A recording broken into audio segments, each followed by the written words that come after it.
ရှေးခေတ်အီဂျစ်မှာနတ်ဖျားတွေဟာလူသားတွေကြားမှာနေထိုင်ပြီးမြေကိုအုပ်ဆိုးကြပါတယ်သူတို့ဟာတာမန်လူတွေထက်အများကြီးပိုမြင့်ကြပါတယ်ရွှေရောင်သွေးရှိပြီးကြောက်စရာကောင်းတဲ့သားရဲ့မျိုးမျိုးဖြစ်ပြောင်းလဲနိုင်တာကြောင့်သူတို့ကိုအလွယ်တကူခွဲခြားသိမြင်နိုင်ပါတယ်အိုဆိုင်းယစ်ဟာနိုင်မြေကြောင့်ပေါ်ကျွယ်ဝတဲ့မြေအားရဲ့ဘရင်ဖြစ်ပြီးသူ့ညီဆက်ကမြေတိုင်းတဲ့ကန္နာရကိုအုပ်ချုပ်ပြီးဒီထိကြံမှုကသူ့ကိုခါးသီးစေခဲ့ပါတယ်နောက်ဆုံးမှာတော့အိုဆိုင်းယစ်ဟာနတ်ဖျားမဟတ်တော်နဲ့ဆက်ဆံရေးရှိတဲ့သားဖြစ်သူဟိုယက်စ်ကိုထိနှံလွှဲပြောင်းပေးဖို့ဆုံးဖြတ်လိုက်ပါတယ်သူဟာဟတ်တော်ကိုအရန်ကယူဆိုင်တဲ့အတွက်အီဂျစ်ရဲ့အကြီးမားဆုံးယတနာတစ်ခုဖြစ်တဲ့ကျယ်40နှစ်ပွင့်ပါလက်ကောက်ကိုလက်ဆောင်ပေးခဲ့ပြီးနတ်ဆိုးတွေကိုဝေးဝေးနေစေခဲ့ပါတယ်ဒီတိတ်ခံပွဲနေ့မှာနတ်ဖျားတိုင်းအပါအဝင်မြို့ရဲကလူသားတိုင်းအားလုံးကပွဲတော်ကိုလာကြပါတယ်ဒီထဲမှာဇာယာနဲ့သူ့ရေးစားဘက်ကလည်းပါဝင်ပါတယ်ဘက်ကသူ့ချစ်သူကိုပျော်ရွှင်စေဖို့နဲ့တနေ့နေ့မှာအတူတူထွက်ပြေးဖို့စိန်ခံပစ္စည်းတွေကိုခိုးယူဖို့တွန့်ဆုတ်မနေပါဘူးနတ်ဖျားအားလုံးကဂါယဝပြုပြီးလူသားတွေကသူတို့ရဲ့ပူဇော်တက္ကာတွေကိုထားပြီးနောက်အိုဆိုင်းယစ်ကမိန်ကွန်းပြောပြီးဟိုယက်စ်ကိုတိုက်ရဖူဆောင်ဖို့ပြင်ဆင်ပါတယ်ဒါပေမဲ့ဆက်ရောက်လာတာကြောင့်သူတို့အနှောင့်အယှက်ဖြစ်သွားပြီးဆက်ကလက်ဆောင်တစ်ခုနဲ့ရောက်လာသလိုဟန်ဆောင်ပေမဲ့မကြခင်မှာပဲသူ့ကိုယ်ပိုင်တက်နဲ့နေရာယူလိုက်ပါတယ်ပြီးတော့သူ့ဖေကသူ့ကိုလက်ဆောင်ပေးထားတဲ့လန်ဒန်ကိုအိုဆိုင်းယစ်စီပေးလိုက်ပါတယ်ပြီးတော့သူ့လက်ရောက်ပြီလို့ထင်လို့တိုက်ခိုက်ဖို့တောင်းဆိုလိုက်တယ်အိုဆိုင်းယစ်ကသူ့ကိုယ်နဲ့တိုက်ခိုက်ဖို့ညှဉ်းဆန်တာကြောင့်ဆက်ကသူ့ကိုချက်ချင်းတက်ပြီးအီဂျစ်ရဲ့ဘရင်တစ်အဖြစ်ကြေညာလိုက်ပါတယ်သူ့ရဲ့ပထမဆုံးစီမင်းတစ်ကလူတိုင်းတမလွန်ဘဝကိုအလွယ်တကူမရောက်နိုင်ဘူးဆိုတာပါပဲအခုကစားပြီးလူသားတွေကချမ်းသာကြွယ်ဝမှုတွေနဲ့ပေးဆက်ရဖို့ဖြစ်လာပါတယ်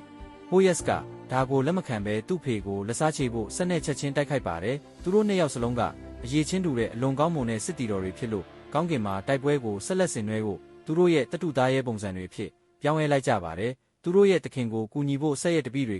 သူတို့ရဲ့ဒိုင်းတွေပေါ်မှာရောင်ပြန်ဟပ်ပြီးဟိုယက်စ်ကိုမျက်စိကွယ်အောင်လုပ်လိုက်တာကြောင့်ဆက်ကိုအောင်ပွဲခံဖို့ဟိုယက်စ်ရဲ့မျက်လုံးတွေကိုဖမ်းယူဖို့အခွင့်အရေးပေးလိုက်ရပါတယ်ဆက်ကလည်းဟောယက်စ်ကိုလည်းတတ်တော်မလို့ပဲဒါပေမဲ့ဟတ်တော်ရောက်လာပြီးဟောယက်စ်ရဲ့အသက်နဲ့လဲလှယ်ပြီးသူ့ကိုယ်သူကမ်းလှမ်းလိုက်တာကြောင့်ဟောယက်စ်ကပြည်နှင်တံပေးခံရပါတယ်တနှစ်အကြာမှာအီဂျစ်ရဲ့အများစုဟာဆက်ရဲ့ကျွန်တွေဖြစ်ပြီးအခုသူတို့မှာတမလွန်ဘဝကိုရဖို့ငွေကြေးချိုးတဲ့နေပါတယ်နတ်ဖျားတချို့ကနိုင်ငံတော်ကိုကယ်တင်ဖို့သူ့ကိုအနိုင်ယူဖို့စူးစမ်းခဲ့ကြပေမဲ့သူတို့အားလုံးတည်ဆုံသွားကြပြီးဟတ်တော်ကတော့အသက်ရှင်ဖို့ဂရုစိုက်တတ်တဲ့ချစ်သူတစ်ယောက်ဖြစ်ဆက်လက်ဟန်ဆောင်ကနေရပါတယ်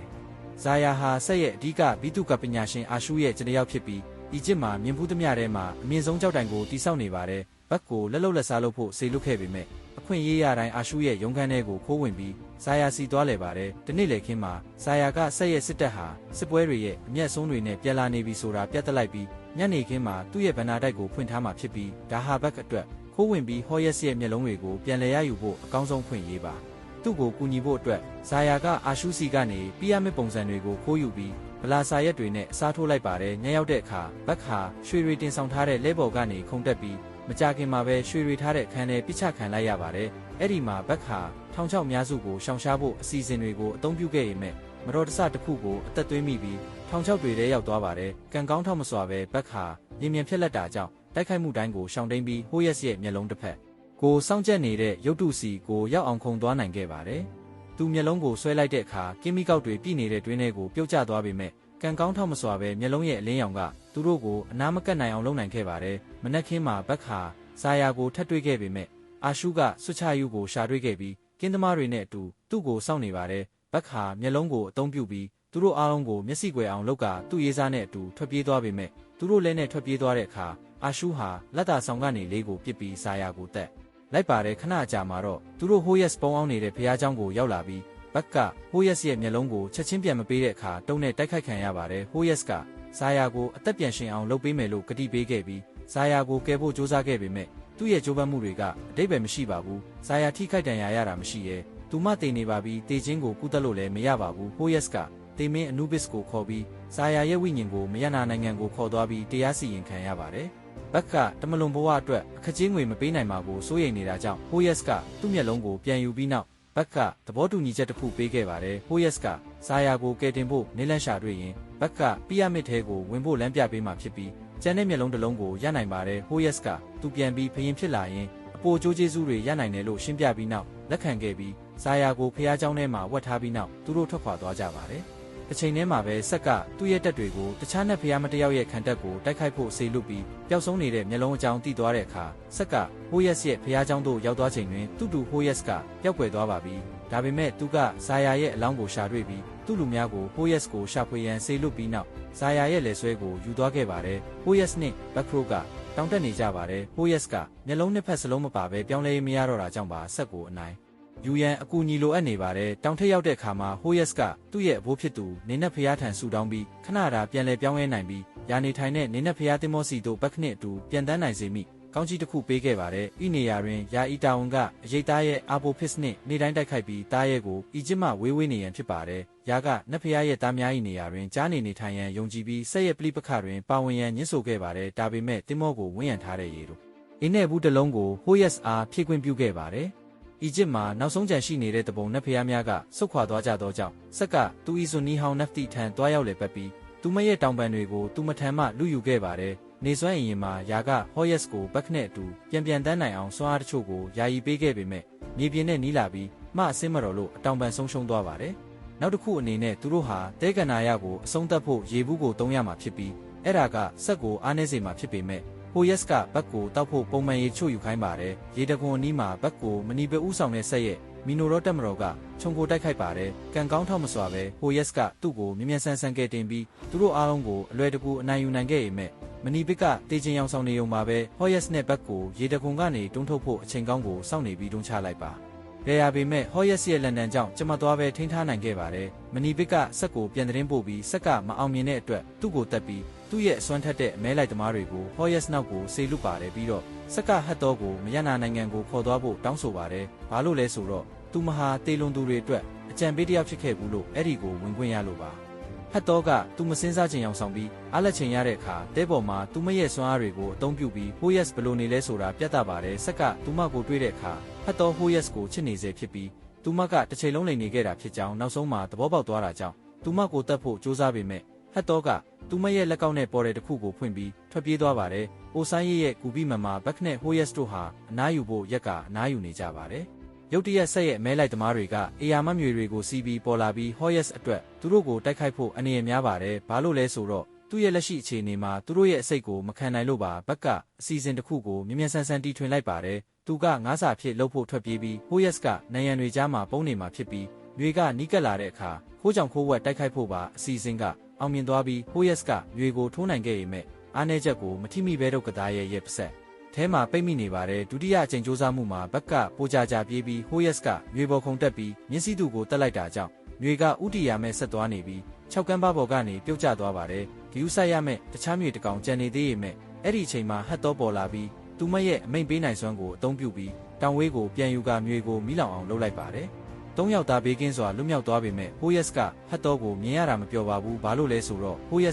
ကသူမကိုတစ္ဆာဖောက်တယောက်လို့ထင်နေလို့ပါသူမမတေအောင်ဟန်ဆောင်ရမယ်ဆိုတာနားမလည်လို့ပါဘက်ကပြရမယ့်ပုံစံတွေကိုမြင်လို့တခြားမျက်လုံးတစ်လုံးကိုရဖို့စီစဉ်နေတယ်လို့ရှင်းပြပါတယ်ဒါပေမဲ့ဟတ်တော့ကသူတို့မသိတဲ့အရာတစ်ခုရှိတယ်လို့ပြောပြပါတယ်အဲ့ဒါကတော့စဖစ်တကောင်ကပြရမယ့်ကိုစောင့်ကြက်နေပြီးပြရမယ့်ရဲ့ပဟေဒီကိုမဖြေနိုင်တဲ့ဘသူကိုမဆိုတက်ပစ်မှာပါဟောယက်ကနံပညာနဲ့ဖျားကိုအကူအညီတောင်းဖို့ဆုံးဖြတ်လိုက်ပြီးအဲ့ဒီကိုတွားရင်ဟတ်တော့ရဲ့ရွေးချယ်မှုတွေနဲ့ပတ်သက်ပြီးညှင်းခုန်တာကိုမရက်တန့်ပါဘူးပေါ့တန်သဘောထားခံရတာကိုညှင်းငွေနေတဲ့ဟတ်တော့ကဘက်ခနဲ့စကားပြောဖို့ဆုံးဖြတ်လိုက်ပြီးဟောယက်ရဲ့ကတိကိုကြားတော့အံ့အားသင့်သွားပါတယ်ဇေယာကိုပြန်ခေါ်လာဖို့မဖြစ်နိုင်ပေမဲ့လောဆယ်တော့ဟတ်တော့ကဒီအကြောင်းဘာမှမပြောပါဘူး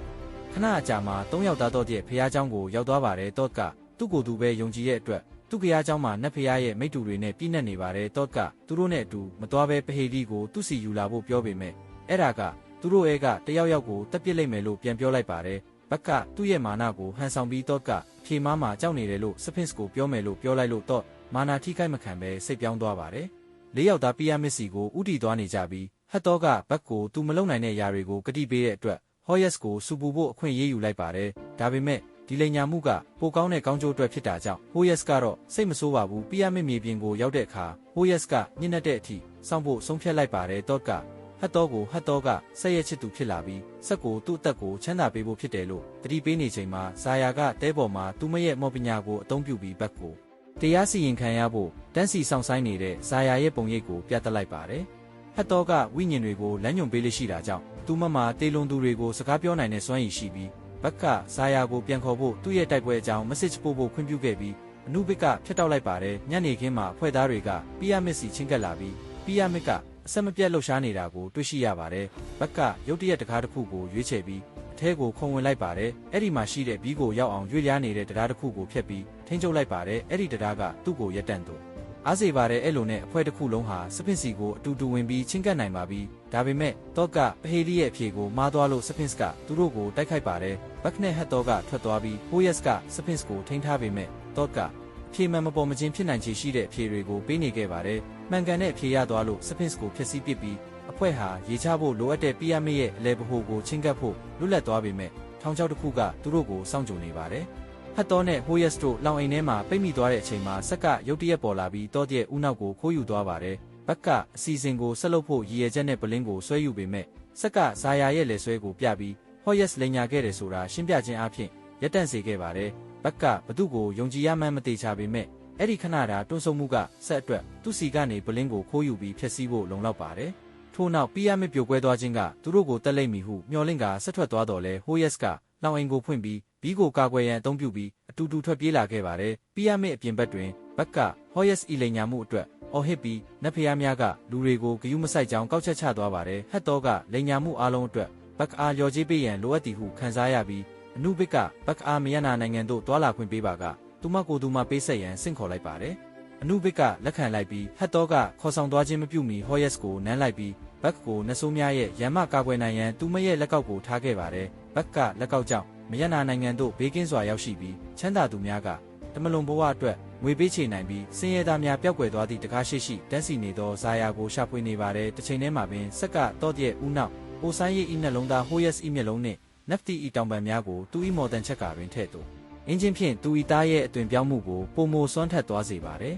်ထို့နောက်သူ့ဖေကိုတဲကန်နာရသို့နှင်ထုတ်ခဲ့တဲ့အတွက်လက်စားချေရန်နေစွမ်းအင်ရင်စီတို့ပြန်တန်းသွားခဲ့ပါတယ်။ယာကသူ့အမဖြစ်ကြောင်းနှင့်သူဘတော်ခါမှအကြိုက်ဆုံးများကိုမကစားခဲ့ကြောင်းရှင်းပြခဲ့ပြီးဒီအရာအားလုံးကအမြဲတမ်းစမ်းသပ်မှုတစ်ခုသာဖြစ်ကြောင်းရှင်းပြခဲ့ပါတယ်။သူကအိုဆိုင်ယစ်ကိုတရားပူပေးခဲ့ပြီးအချိန်တန်သောအခါထိုစွမ်းအားကိုဆွတ်လွတ်ရမှာကိုသူသိသောကြောင့်သူဤစမ်းသပ်မှုကိုအောင်မြင်ခဲ့တယ်လို့ပြောလိုက်ပါတယ်။ဆက်အားဆက်ရှိမှုစမ်းသပ်မှုအဖြစ်တဲကန်နာရကိုပေးအပ်ခဲ့ခြင်းမှာယာကသူသားအားတနေ့တွင်တင်မောကိုလွှဲပြောင်းပေးစေလိုသောကြောင့်ဖြစ်ပါတယ်။ပြက်ယာကပဲဆက်အားဒေါသထွက်စေခဲ့ပြီးဤနေရာတွင်ပိတ်မိနေမိကိုမလိုလားပဲအာကာတဘိုးကောင်နှင့်တိုက်ခိုက်ရင်းသူဤထာဝရဘဝကိုကုံဆုံးစေလိုတာကြောင့်ပါထို့နောက်သူ့အဖေကိုတိုက်ခိုက်ရန်ဆက်လက်လှုပ်ဆောင်ခဲ့ပါတယ်။ယာကသူဤနေရောင်ကြီးဖြင့်နတ်ဖျားတစ်ပါးမြအသက်ရှင်ရန်မလိုလားကြောင်းလက်စားချေခဲ့တော်လဲဆက်တွင်ယခုအခါနတ်ဖျားများစွာရဲ့စွမ်းအားရှိပြီးယာကိုအနိုင်ယူနိုင်ခဲ့ပြီးအာပိုဖစ်ကိုလွတ်လပ်စွာလှည့်လည်သွားလာခွင့်မပေးမီအောင်နိုင်ခဲ့ပါတယ်။မြေအောက်ကဘာတွင်ဘက်ကဇာယာကိုရှာတွေ့ပြီးလက်ကောက်ကိုပေးဆောင်လိုသောကြောင့်နောင်ဘဝအတွက်အခကြေးငွေပေးဆောင်ရန်လိုလားတော်လဲအာပိုဖစ်ဤတိုက်ခိုက်မှုကြောင့်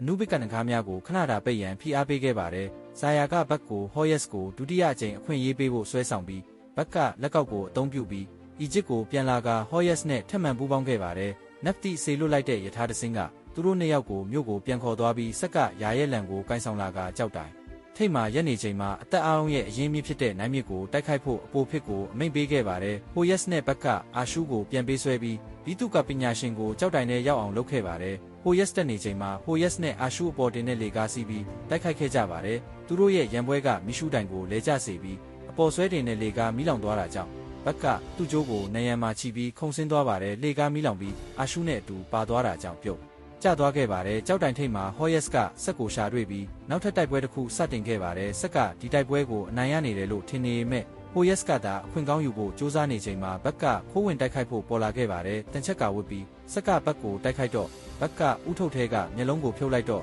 ဆက်ကသူ့ကိုတွန်းထုတ်လိုက်ပါတယ်။ဘက်ကဟိုယက်စ်ကိုမျက်လုံးနဲ့ပစ်ပေါက်ပေမဲ့နတ်ဖျားကမှန်ကန်တဲ့အရာကိုလှုပ်ဆောင်ပြီးမျက်လုံးစားဘက်ကိုကယ်တင်ဖို့ဆုံးဖြတ်လိုက်ပါ။ဟိုယက်စ်ကဘက်ကိုအရာအလုံးအတွက်တောင်းပန်ပြီးနောက်ဆုံးမှာသူ့ရဲ့တားရဲပုံစံကိုပြန်ပြောင်းသွားပါတယ်။ဘာလို့လဲဆိုတော့လောဘကြောင့်မဟုတ်ပဲကောင်းမှုတွေကြောင့်ပါ။ဘက်ကိုမြေပြင်ပေါ်မှာဘေးကင်းစွာထားခဲ့ပြီးတဲ့နောက်ဟိုယက်စ်ကအုတ်ကူထဲကဆက်ကိုပြန်တိုက်ခိုက်ပြီးနယံတွေကိုထိမှန်အောင်လုပ်ခြင်းအပြင်အဆောက်အုံပြိုကွဲသွားပြီးဆက်ကိုပါထိမှန်အောင်လုပ်နိုင်ခဲ့ပါတယ်။ဆက်မြေပြင်ပေါ်ပြုတ်ကျသွားတဲ့အခါဟိုယက်စ်ကယာရဲ့လံနဲ့တက်လိုက်ပါတယ်။အဲ့ဒီနောက်ဟိုယက်စ်ကနေစွမ်းအင်ရင်စီပြန်တန်းသွားပြီးယာကိုသူ့ရဲ့လံကိုပြန်ပေးလိုက်ပါတယ်။အဲ့ဒါကသူ့ကိုချက်ချင်းပဲစွမ်းအားနဲ့ကုသပေးလိုက်ပြီးယာကအချိန်မဖြုံးပဲအပိုဖြစ်ကိုတိုက်ခိုက်ပြီးလာယာလန်တိုင်းပြန်ပို့လိုက်ပါတယ်။အနုဘစ်ကတကားတွေကိုပြန်ဖွင့်ခွင့်ပေးလိုက်ပါတယ်။ဟိုယက်စ်ကအီဂျစ်ကိုပြန်လာခဲ့ပြီးမြေပြင်ကနေကောက်ယူလိုက်တဲ့ကလေးတယောက်စီကနေသူ့ရဲ့မျက်လုံးတစ်ဖက်ကိုလက်ခံရရှိခဲ့ပါတယ်ပြီးတော့ဟိုယက်စ်ကဘက်ကိုစစ်ဆေးကြည့်တော့ဆက်ရတွန်းအားကြောင့်ဒဏ်ရာရသွားပြီးကောင်လေးကသူ့ရှိမာတင်တေဆုံးသွားတာကိုတွေ့ရှိခဲ့ပါတယ်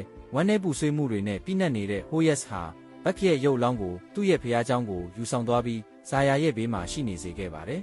အဲ့ဒီအချိန်မှာပဲရာပေါ်လာပြီး Hoyas ကိုကူညီပေးတဲ့အတွက်ကျေးဇူးတင်ကြောင်းပြသတဲ့အနေနဲ့လူငယ်စုံတွေကိုအသက်ပြန်ရှင်စေခဲ့ပါတယ်။ရက်နှဲငယ်ကြာမှအီဂျစ်ပြည်ဟာပြန်လည်နိုးကျလာခဲ့ပါတယ်။လူတွေအားလုံးလွတ်မြောက်လာပြီး Hoyas ကိုတုတ်ကတရားဝင်ဘရင်ဖြစ်ပြီးသိပ်ပေးခဲ့ပါတယ်။သူပထမဆုံးလုပ်တဲ့အရာကတမလွန်ဘဝရဲ့စီးမင်းတွေကိုပြင်ဆင်ဖို့ပါပဲ။ကောင်းမှုကုသိုလ်တွေကတင်ကွယ်လွန်သွားမလားမကွယ်လွန်သွားဘူးလားဆိုတာကိုဆုံးဖြတ်ပေးမှဖြစ်ပြီးတင့်ရဲ့ချမ်းသာကြွယ်ဝမှုကိုတော့မဆုံးဖြတ်ပါဘူးဘက်ကိုဘရင်ရဲ့အကြံပေးချုပ်အဖြစ်ခန့်အပ်ပြီးဘက်က Hoyas ကိုမရနာနိုင်ငံကိုတွားပြီးဟတ်တော့ကိုကယ်တင်နိုင်ဖို့လက်ကောက်ကိုပြန်ပေးခဲ့ပါတယ်။